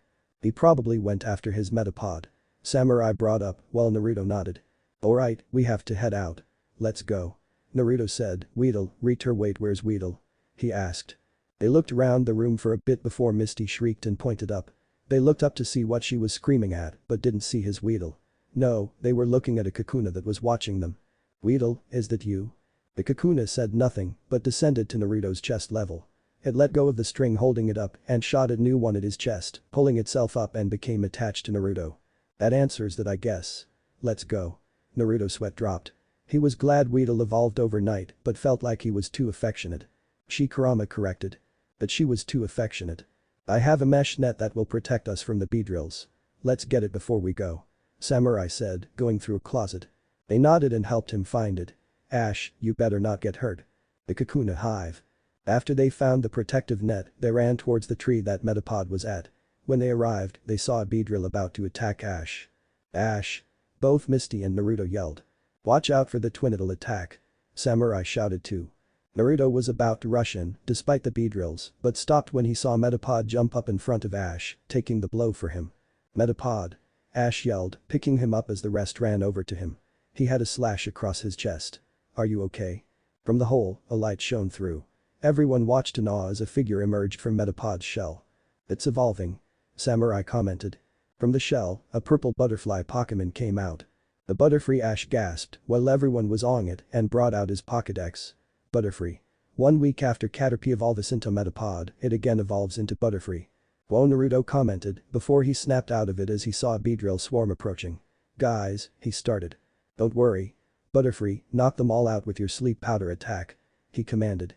Butterfree happily flew high and started spraying powder over the Beedrill. As the powder was hitting them, the Beedrill started to fall limp and fall to the ground in exhaustion. After all the Beedrill fell, Ash got a wide smile on his face and started cheering and jumping up and down wildly. You were able to handle your Pokemon so well after evolution, well done, commented Samurai. Way to go, Ash. Misty cheered. Pikachu shouted in joy. Good job, Ash. You to Butterfree. Naruto said, smiling at Ash as he patted Kakuna on his chest. Ash just continued to cheer wildly and hop for joy. Later, a path. This pathway will lead you to Pewter City. It is a 5-day walk. Good luck on your travels. Thank you, Samurai. But shouldn't we finish our battle? Asked Ash. We will surely battle again someday, but I feel like I must perfect my technique before we battle again, Samurai replied. Naruto nodded in agreement. A little practice makes everything better. We'll see you around. Goodbye. Samurai replied as the trainers parted ways. As they got further down the path as the sun was going down, Naruto stopped. What is it, Naruto? Ash asked. I feel like I should get in some training too. My Kakuna needs to evolve soon anyways before our next battle. So, everyone come out. He yelled, tossing his 2 Pokeballs in the air. Kurama and Pidgey came out and looked at the trainers. What is it? Kurama thought. Let's set up camp here and practice some moves. Pidgey, start attacking the fruit on that tree. Kurama, let's practice your aim. Kurama sighed as he and Pidgey followed him, while Ash snickered. I want to train too. Let's quickly set up camp and get ready. Ash said, dumping his bag and reaching for his own Pokeballs. Misty just giggled as she saw the 2 trainers' spirits. Things were looking good. End of Viridian Forest. After several days of walking on the path Samurai pointed out, the gang finally spotted Pewter City in the distance. Naruto and Ash ran up closer onto a rock to get a better view of the city. Wow, we're finally here. Ash commented as he sat down, my feet are killing me. Yeah, that forest was pretty long, Naruto said, still standing. He didn't really mind the walk though, it gave him enough time to train Kakuna, who was still carrying himself on Naruto's chest. Ever since he evolved, Kakuna never went back inside its Pokeball. Every day, when Naruto was training, eating, or doing anything really, he just stuck close to him. He gave off this weird warmth that he liked. Besides possible wind resistance from when Naruto went running or jumped at the treetops to see how much longer they had left, the only training he had was doing random hardened attacks every once in a while. Besides Kakuna, Kurama and Pidgey didn't really get much training either. Kurama just practiced shooting ember attacks for accuracy, while Pidgey helped Naruto scope out the area. Pewter City is a gray city the color of stone, a voice spoke up. Naruto and Ash looked down, while Misty and Pikachu looked over their shoulders to see who spoke up. A man in worn-out clothing was sitting below them. They couldn't get a good look at the mysterious man's face because of a hat covering his eyes, but they got a general idea of how he looked. "My name is Flint and you're sitting on my merchandise. Pewter City is known for its rocks." Beside the man were shelves loaded with rocks with small stickers with prices on them. Naruto's sweat dropped at the idea. "How many rocks do you usually sell?" he asked, actually curious if he made a living off of it. "I usually sell 500 rocks a year." Naruto couldn't believe that somebody would actually pay for something they could find on the ground, but he did see stranger things before. "You two are trainers, aren't you?" he said, pointing towards Naruto and Ash, who both nodded. "Well, your Pikachu looks worn out. You might want to get all your Pokemon healed up. Follow me, I'll show you the way." They nodded, agreeing with his reasoning. "He seems like a nice man," Misty commented. "Oh, by the way, it'll be a $2 fine for resting on my merchandise." They stopped in their tracks and fell face first in the ground after hearing him. "Cheap, exploiting bastard," thought Naruto. Pokemon Center. "Wah? Didn't we see you in Viridian City?" They were at the Pokemon Center, and Naruto and Ash were looking confusingly at the nurse in the Pokemon Center. She looked exactly the same like the one in Viridian. "Oh no. The one in Viridian is another Nurse Joy, my younger sister in fact," she smiled softly. "Let me just look after your Pokemon for a bit. Why don't you two check out that poster over there?" Naruto was skeptical of the whole twin sister thing, but he decided to drop it there. He and Ash walked over towards the poster she pointed at. It was talking about some sort of competition thing. A Pokemon League. "The Pokemon League?" Ash asked aloud. "To enter the league, you have to travel to different towns and beat gym trainers there. Do you think you can do that, Ash?" Misty said with a taunting look. "Of course we can. Right, Pikachu?" Naruto didn't really think about joining the league, but since Ash was so enthusiastic about it, who knows? It might be fun. "Definitely, sign me up." "So, you two are going to challenge Brock, are you?" a voice said from behind them. It was the old man that was selling rocks. "He's the gym leader of this town. After our Pokemon are healed, take us to him. We'll beat him easily," Ash commented while Naruto looked at the man confidently. "Ha ha ha. Sure you will, kid," he said, walking off outside. Ash was ticked at how he laughed at them, but Naruto was kind of nervous. He never fought a gym leader before and he wasn't sure about their skills. "Let's get something to eat before we go," he said. The group nodded and all left towards the nearby restaurant. Outside the Pewter City gym. "She was really mad," Naruto said to Ash. Misty left them with a check at the diner after they refused her help. "We don't need her. Let's go inside," Ash replied. The building was largely made out of rock, with only a door that wasn't stone. "Alright then," he said, following Ash. Inside, the gym was dark. Naruto and Ash couldn't see anything. "Hello?" asked Ash. "We came to challenge the Pewter City gym. Is Brock here?" called out Naruto. They both walked a little bit further before a spotlight came on. It focused on a dark skin toned man with oddly shaped eyes. Are they closed or open?" Naruto asked, not realizing that he was contemplating over one of the biggest mysterious ever presented to mankind. "Who goes there?" the man asked. Ash stepped forward. "I am Ash from Pallet Town and this is my friend Naruto. We came here to challenge you," he answered. "Is this your first gym match?" he asked questioningly. "A gym match is different from regular battles, for this is for the official Pokemon League. There are special rules to these." "What are the rules?" Naruto came forward and asked. Brock smirked. "The rules can vary per gym and it's different for each gym leader for how they decide if you're worthy. Here, we will use 2 Pokemon each," Brock answered. "Now, before I start, can how long you two have been trainers?" "Around 2 weeks, why?" Ash answered. Brock looked down towards Pikachu. "Your Pokemon is at its cutest stage, which means it isn't strong enough to win," he answered as Pikachu got ticked off almost as much as Ash. "I have to accept your challenge as a gym leader. Let's just get this over with." With a snap of the fingers, all the lights turned on and the walls around them lifted, revealing a stony area. Those 2 walls started heading towards each other, while Ash, Naruto and Pikachu were in the center. Ash and Pikachu panicked as they started running towards the other side of the gym. They got there just as the area closed and they looked back towards Naruto, who was casually walking back. He just jumped onto the moving platform as it came closer. Brock was impressed by Naruto. If he has enough physical skill to jump onto it without a worry, he might just have good Pokemon trained despite the unevolved Kakuna on his chest. This might not be as bad as I thought. "So who is my first challenger?" he asked. Naruto and Ash looked at each other before Naruto closed his eyes and nodded towards Ash. Ash smirked and walked up. "I will be your first challenger." Brock nodded. "Alright, let's do this. Onyx, you go first." Brock released a giant snake-looking Pokemon made out of big boulders. There really are many different kinds of Pokemon, Naruto thought, impressed by its eyes. "Alright, let's go Pikachu," Ash commanded. Pikachu, nervously, walked onto the field after trying to get Ash to choose a different Pokemon instead of him. "Let's go. One can in battle later." "I forfeit.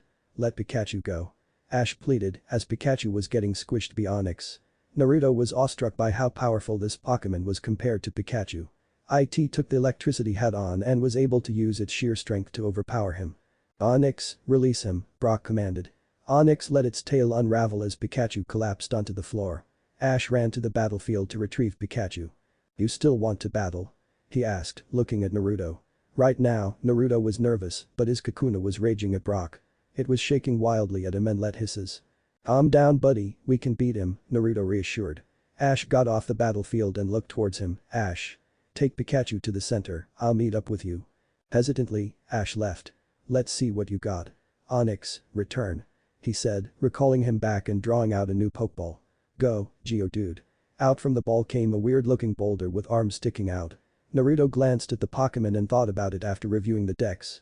The rock type, just like Onyx, only Kurama has a super effective move besides him, only Pidgey can be used in battle. Since Kakuna is in a shell, guess I'll have to rely on his Pokemon's small size. Naruto wrapped up his thoughts and took out a Pokeball. "Go, Pidgey." When he released his eager Pidgey, Brock snickered. "Amateur, Pidgey is weak to rock move." "Shut up about that. It takes more than just an advantage to win a battle, it also takes skill and planning," he said. Brock was still smirking, but he admitted that what he said had some value. "Whatever, let's begin. Geodude, rock throw." Geodude grabbed a chunk of the ground and threw at Pidgey, who easily dodged it. "I trained Pidgey to be really evasive. Now stay in the air and use sand attack with Gust."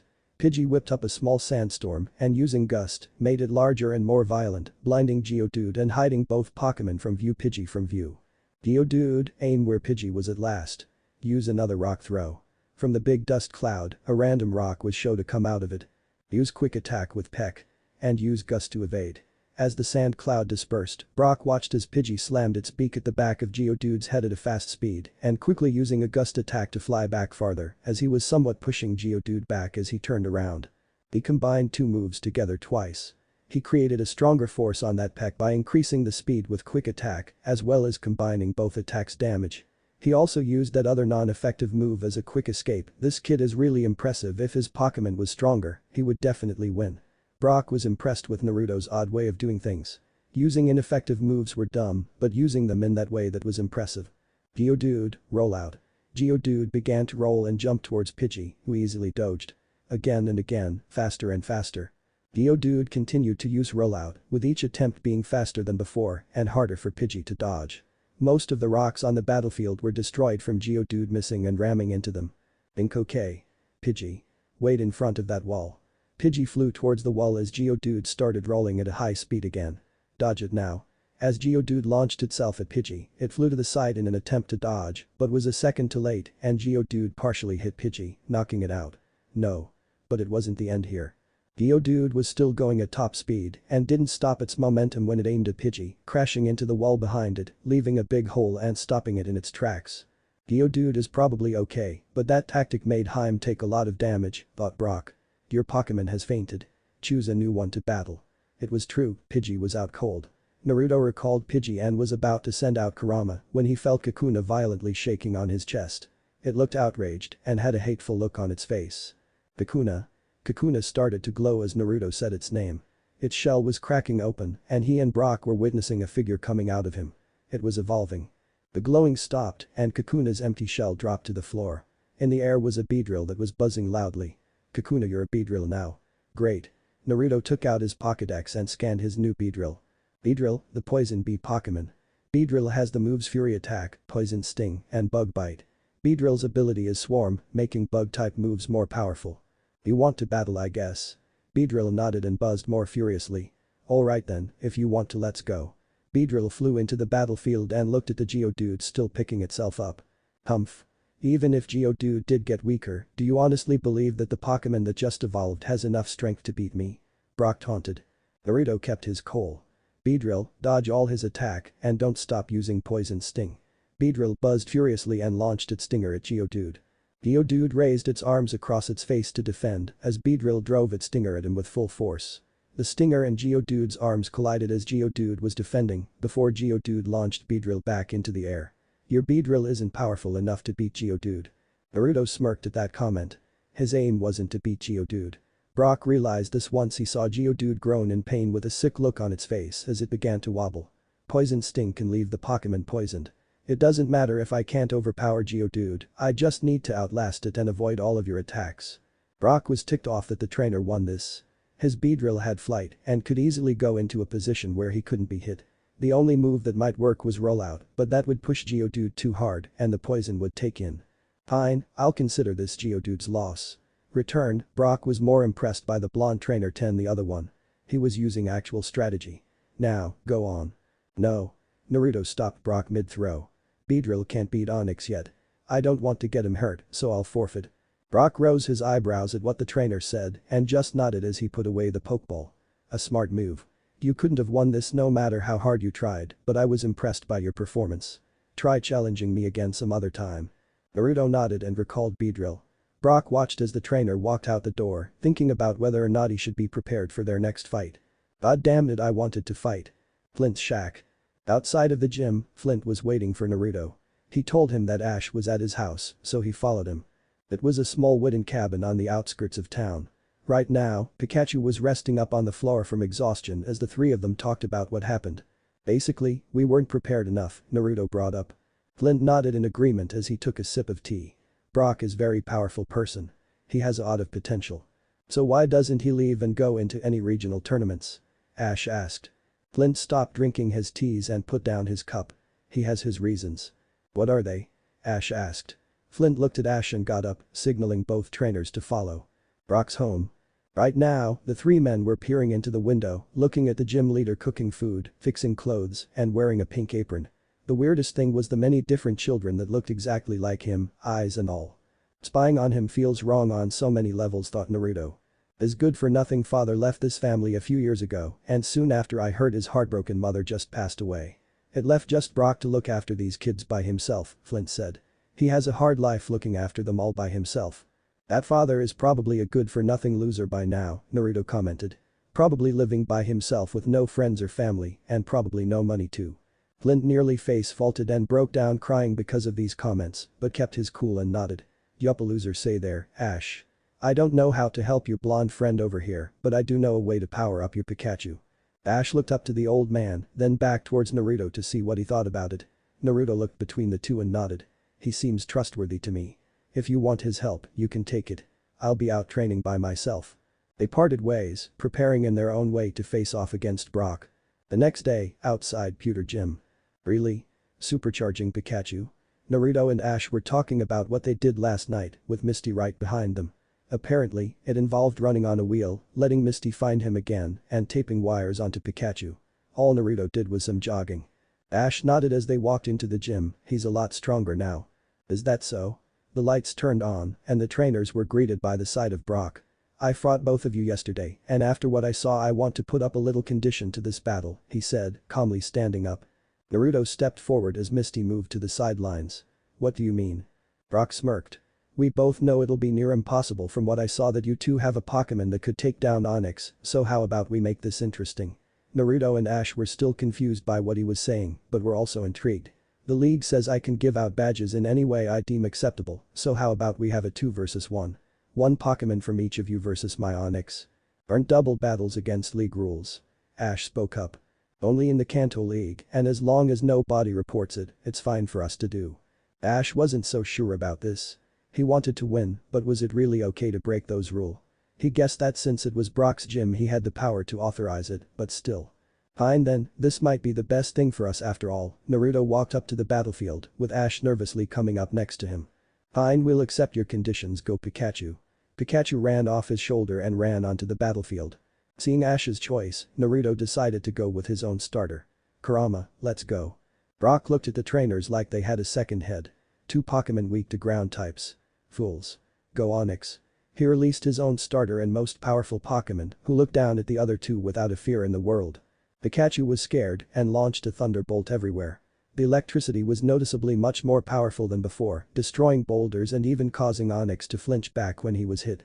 The lightning was random, almost hitting the 2 trainers and starting a small fire on the lights in the roof. Luckily, Kurama avoided all damage by digging underground. Brock saw this power and was worried. The Pikachu alone might be able to take him down. He decided to go for it first, being the more powerful looking one. His Onix extended its tail and grabbed Pikachu. Pikachu. Onix continued to crush Pikachu with its might. Crap. What to do, thought Naruto before he heard the noise of water pouring. The fire Pikachu made caused the sprinklers to turn on, spraying Onix and making it let go of Pikachu. Naruto and Ash widened their eyes before Misty called from the stands, rock types are weak to water. Attack now. Seeing the opportunity, both Naruto and Ash acted. Pikachu thunderbolt. Kurama, dig. From the ground, Kurama shot up and collided with Onix's head, causing it to flinch back in pain.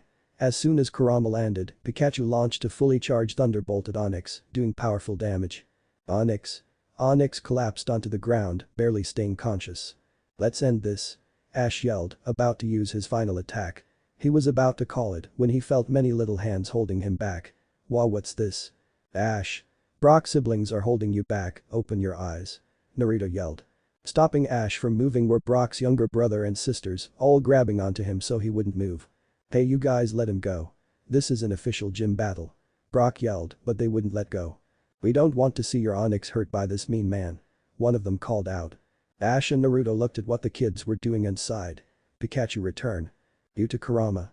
Pikachu looked puzzled at Ash's command, but Kurama sort of knew what was happening and didn't really care. You sure about this? He thought before going back to his ball. Just trust him, Naruto replied. What do you two think you're doing? Brock yelled as the 2 trainers were walking out. Ash turned around to face him. Your brothers and sisters care too much about Onix for us to hurt him, and using the sprinklers was cheating. We'll beat you some other day, and we'll do it fairly, Naruto finished, walking out as Ash followed. Misty, Brock and his could only stare in disbelief that they walked out. Rode out of pewter. Wait, you're just giving them to us. As Ash and Naruto were leaving pewter, Brock caught up to them and tried to give them both badges. Both of you haven't beaten me, but you two did show what it takes to be a good trainer. You both showed your kindness towards Pokemon by not getting Onix while it was at a disadvantage. As the official gym leader of pewter, I find you two worthy of these badges, he responded. But, Ash started, trying to refuse. No, please accept. I get pleasure out of raising Pokemon, not battling them. If I wasn't responsible for my gym and my family, I'd be traveling like you two. Naruto didn't know what to do. He didn't think he earned the badge, but this man was extending out his kindness and he didn't want to turn it down. Fine, we'll take them, Ash looked towards Naruto and nodded, taking a badge for himself. We know we don't deserve these right now, but I promise for the both of us that we'll truly earn these badges one day, and you better believe it. Ash jumped up and down, excited for his badge, while Brock smiled warmly at the blonde trainer. This man, he will accomplish great things. Brock. You should follow your dreams. The 3 trainers turned around and saw Flint walking towards them. He stopped mid-pace and took off his hat and his apparently fake beard. My father, Brock said sternly. Wait. Flint's your good-for-nothing father. Ash exclaimed.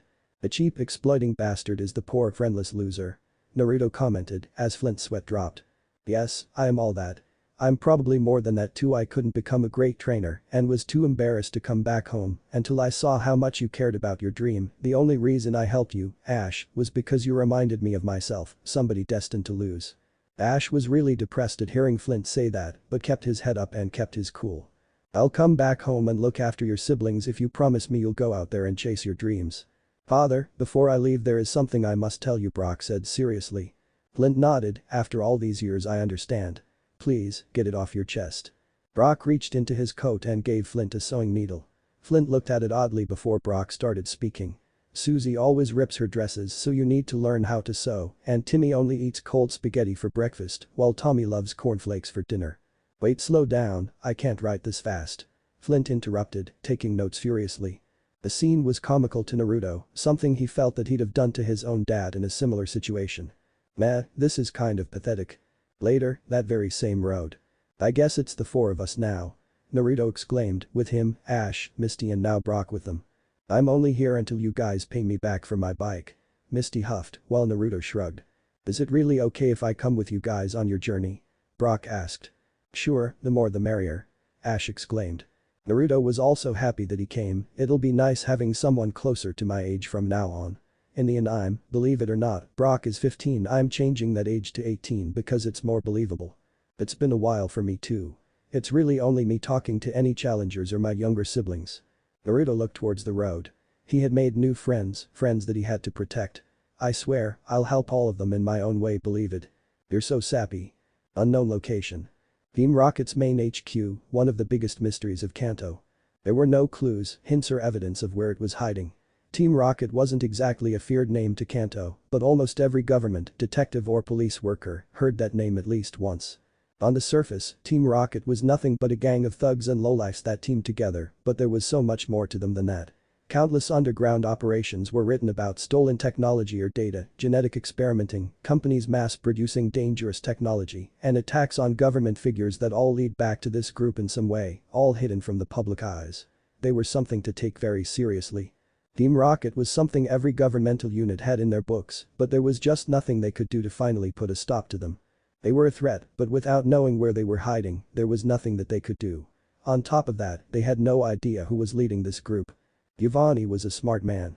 He worked for the official league as a gym leader, using that position as a cover to his true identity, and was able to use that job as a way to get close to the league. He rarely allowed challengers to actually see his face in case one of his grunts screws up one day and reveals everything, but that hasn't happened yet. The only people that have any idea on what he looks like would either have to work for him or is in some way valuable to him. By leading his organization in the shadows and making his executives carry out his will onto the grunts, he can go anywhere without a chance of him being recognized. He was in his office, petting his Persian as he was looking through some documents when he heard the intercom buzz. Sir, Mr. Senjin is here as you requested. Should I send him in? He smiled and told her to let him in. Through the door, the man he was talking with weeks before entered. He was adjusting his glasses and sat in the chair across from Giovanni. Sir. It took less time than I thought it would for you to get here, Senjin, Giovanni said. Please, just call me Jake, sir. And my business in Johto ended early, so what's there to talk about? He asked. Persian jumped off of Giovanni as he got up. He went out to a cabinet and pulled out a file with a big red R on it. He sat back and opened the file, revealing a blonde, spiky-haired male with blue eyes and a frown on his face. Now tell me, Jake, do you recognize this man? Jake looked at the figure for a moment before answering. He's the youngest one of our 7 executives, sir, 18 years old. His name is Naruto Uzuki, if I remember. Why is he so important to this? Giovanni took out the picture and gave it to him. It's because the thing I wanted you to spy on is a man that is similar him. Wait, what do you mean by similar? Jake asked, putting the photo into his pocket. Jesse and James, 2 of the grunts we keep around to make our organization look less intimidating, were attacked by a man that looks exactly like him. The only difference were the whisker marks on his face. After looking through the official league's database, this man is going by Yuzuki's name. Jake nodded at what he was hearing. So, you want me to track him down because he was able to attack 2 of our members and might have some relation to Yuzuki? No, not at all. I personally tracked down all records of Yuzuki's family when I took him in, and there is no possible way any family of his is still alive. The reason I want you to track him is not because he attacked those 2, but it's because of how he attacked them, Giovanni replied, leaving Jake with a confused look on his face. What do you mean by how he attacked? A punch? A sword? Powerful Pokemon? Tell me, you know about psychics, right? Giovanni questioned. Yeah, they use their mind to move things, read minds, and distort reality. Aren't they only a myth though? Nothing but a myth parents tell their kid. Giovanni chuckled at the last part. I can assure you psychics are very real and that all of what you said about them is true. Jake was surprised by this, but Giovanni didn't let him speak as he continued, besides psychics, there is another type of supernatural power that a trainer can have. These people are aura users. Wait, aura? I've heard of that, doesn't it use it? Jake asked with a frown. Giovanni snickered at his discomfort. Yes, he does. And I believe this Yuzuki is similar to it as you called him. Aura is a spiritual power that all life has, but it is greater in some than it is in others. Those who have got control over their aura can use it as a weapon. For the first time in 10 years, Jake felt scared. He wasn't terrified or quaking in his boots, but he was worried about this guy. If he was anywhere near its power, he might be somebody strong. I'll see what I can pick up on him, sir. I'll set up position in a city with a gym, personally test out his power. Giovanni chuckled some more and nodded. Yes, get to it. Give me a full assessment of his skills when you're done to see if he's anything we should be worried about. He may be of incredible value to Team Rocket. Senjin left his office as soon as he saw Giovanna smirk. He didn't want to make his boss mad, but he also didn't really want to deal with this right now. Where should I wait for him? Back with Ash. Naruto rode to Cerulean. This food is great. Naruto was devouring a plate of rice balls, jelly donuts, that Brock made. This is almost as good as ramen. You like ramen? I can make some for dinner if you want, Brock replied, preparing more rice balls, jelly donuts. How can you two eat so much? Misty asked astonishingly. Both Naruto and Ash were practically eating their plates whole. Food munches burp good. Crunch, Ash responded happily. I'm still annoyed that we didn't catch anything at that Clefairy cave, Ash, Naruto said, taking a break before resuming to eat more rice balls, jelly donuts. Seymour didn't want us to disrupt Mount Moon, Ash shot back. But Brock got to have a Pokemon. Naruto retorted. He didn't tell me no before I did it, Brock answered. Still, I don't feel like he has a right to tell people not to catch Pokemon just because he's studying them. Maybe if they were sick or something, I wouldn't have cared. I really wanted a Pars. Naruto grumbled into his food. The trainers all laughed as their Pokemon listened in on their conversation from the side. Pokemon speech translated now. All of the trainers' Pokemon were either still eating, just relaxing, or in the lake they were next to. They were all talking about things and about their trainers. Is he really a ninja, dude? One not from this world. That's hard to believe, bruh, Geodude questioned, glancing back and forth between Kurama and Naruto. Yes, he is. I saw his power myself, and that was no Pokemon strength, Pikachu piped in, nibbling on some food. Does it really matter if he is, Geodude? Let's just focus on Brock. Onyx piped in, woken up from his nap. Why aren't you eating? Kurama questioned. I mainly eat rocks or dirt, I don't like regular kinds of food that much, he replied sleepily, closing his eyelids. Do we have any reason to believe you, Fox?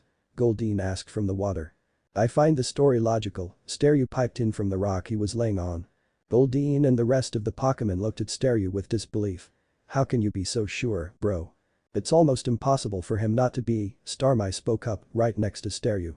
And why's that, Starmie? Why are you and your little brother so positive about this? Goldeen questioned. Zubit wants to know too. Zubit screeched. You should all know better than to question us.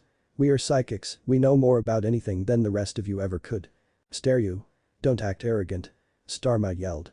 What he meant to say was that we can sense his power with our abilities. Logically looking at things, no mere human could possibly have this power. Furthermore, there is no logical reason for Kurama and the rest of Naruto and Ash's Pokemon to lie to us. I can't think of any possible benefit for them. It's true. Naruto-senpai is so cool. Beedrill shrieked. Are psychics really as smart as you two sound? Kurama asked. Pidgey sighed from the branch he was resting on. It's true that psychics are usually more mentally developed compared to other types, but that doesn't mean that they're all geniuses. Fool. All psychics are beyond what your tiny minds can comprehend. Staryu shouted. Staryu please. Starmie yelled. Can we just move on? Pidgeotto shouted, sitting next to Pidgey. Blondie is a ninja, psychics are pretty smart, could we just move on? That doesn't really matter to any of us. Zubit agrees. Zubit added. Yeah, let's talk about the whole Demon Fox thing. I know that Naruto's a ninja, but I'm not so sure about you, Butterfree said. There's nothing to it. I was once one of the most powerful beings that the ninja world had ever seen, now I'm a Vulpix. Your approval or belief of my former power means nothing to me, all I wanted to do was share was our origin. Bruh, you can't just leave us hanging like that. Geodude replied. Well? Zzz. The other Pokemon just gaped at how quickly he fell asleep. You're even more of a dud than Onyx is. Geodude screamed. Back with the trainers. Guys, you're being too loud. We just finished eating, why don't we end our break here, Brock exclaimed to the shouting Pokemon. They returned all their Pokemon, minus Pikachu, while Geodude nearly cried about how he felt like it was his fault. So should we get going? Yeah, let's continue to Cerulean. We should get there by tomorrow, Naruto responded. Everyone nodded as they got ready. So Naruto, I know Ash is from Pallet, but where are you from? Brock questioned. Oh, were you asking? Naruto asked. Just want to know a little bit about you since we're traveling together, he responded. What about Misty? She hasn't told us anything about herself. I'll tell you guys in Cerulean, promise, she said, not wanting to talk about it right now. Naruto glared at Misty before looking over at Ash, who just shrugged and shook his head. He looked over at Pikachu, who did the exact same thing. He sighed as he began walking, having to think of a story to tell them. Kurama, are you awake? What should I say? Zzz. God damn it, Kurama. he mentally screamed. Well, I come from far away. A small island you probably never heard of, Konohana. I came to Kanto randomly to start my journey as a trainer. It was a dream to become a good trainer. Yeah, that's it, a long dream of mine. I did it to get people to respect me. So where's this island? Brock asked. And what about Vulpix? How'd you get him? Misty asked. He was something my parents gave me. And the island I lived on was in a more tropical part of the world. Well, that first part was the truth. Well, it's nice that you're following your dream, Brock said. Naruto smiled at that. Yeah. Do you get homesick? Misty asked. Ash nearly froze when Misty asked that, being the only one who knew why that wasn't the right thing to ask. Naruto slowed down as well, but kept calm on the outside. I really do miss my home. I feel like there isn't any other place like Konohana. I'm really bummed out about not being there anymore, but like my senseis taught me, I just have to move forward. Senseis? Did they train you on battling? Misty asked. Yeah, kind of like that. Strategy and stuff. Maybe one day we can all go there, Brock brought up. We can visit your family. We'll just see about that. Why don't we talk about something else? Ash perked up, really wanting to change the subject for Naruto. Alright, Ash, you tell us about you and Pikachu. What was your inspiration? Ash smirked confidently at that. Where to begin? 8 hours later. And that's just another reason why Giri sucks. Anyway, now when I was 9. Will you shut up? Misty screamed. You were talking non-stop for the past 8 hours about why you were better than this Gary kid. Because I am. He only wanted to be a trainer to try and outdo me. Ash, Misty, just relax, Naruto said. He actually found Ash's rambling quite amusing, but decided it was time to stop. I agree with Ash. It got laid out anyways, let's set up camp. DCH, fine. Misty agreed. Sure. Naruto, let's go get some firewood. Ash said, running into the woods. Sure, why not? Naruto quickly ran after him. I guess it'll be us setting up dinner and the tents. Ugh. But Ash, Naruto. So are you really sure you're okay? Yes, Ash, I'm fine. Stop asking, Naruto groaned. It's just you had to lie about your friends, family and home. Didn't them mentioning it sort of feel bad? I'm fine, don't worry. Let's just wait, okay? Fine, your clones are really cool by the way. While they were talking, Naruto sent out 2 clones to start looking for the wood. Yeah, hey Ash. Ash looked up at Naruto. Do you feel worried at all? About what? He asked, confused. It's just, I have a bad feeling you know what, never mind. My clones are here, let's just head back to camp. Ash just looked him before nodding, starting to feel worried himself. Cerulean. Are you positive that this is what he looks like? He asked again. The 3 rocket grunts just nodded furiously. Why yes sir, only with whiskers, James said nervously. And he did use blue energy to attack you, yes. We promise you he did. And can I just say, it's a pleasure to be helping somebody as important as you sir, Jesse smiled nervously. Are you positive? Yes, we guarantee it, boss man. He's with a bunch of other twerps, Senjin boss sir, Mia happily answered. Alright. You 3 carry out with whatever the hell it was you were going to do, just leave the blonde to me. They nodded faster than before. And, if you people somehow get in my way I will end you, understand? Why yes, sir. They all replied. But now hurry up and get out of my face, I have things to do, they were gone before he even finished. Now then, Naruto Yuzuki, let's just find out who or even what you are. What if Naruto and Kurama were in Pokemon end here, and thanks for watching my video till the end.